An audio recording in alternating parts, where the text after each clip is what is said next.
hapon mga hunters. Dito tayo ngayon sa General Santos City. Nag-scan tayo ngayon today is February 18, 2026.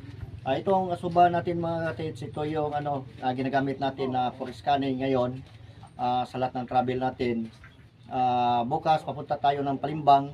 Kung sino dyan na magpa-scan sa area nila, tawag lang kayo mga hunters sa number sa caption natin dyan sa yung sa screen ng cellphone natin mga katids, para mapag-usapan natin yung service fee sa travel allowance natin saka sa maintenance sa gamit, kasi yung proto natin mga katids, isa na ito, matagal na ito sa field, kaya naka-fabricate na ito sa ground scanning. Maganda yung resulta niya, at saka yung operator din natin dito is matagal na din sa field, kaya mga hunters, isa sa tawag lang kayo sa number para sa schedule sa scanning nyo dyan kung sino yung is interested. Kaya good luck and happy hunting to all.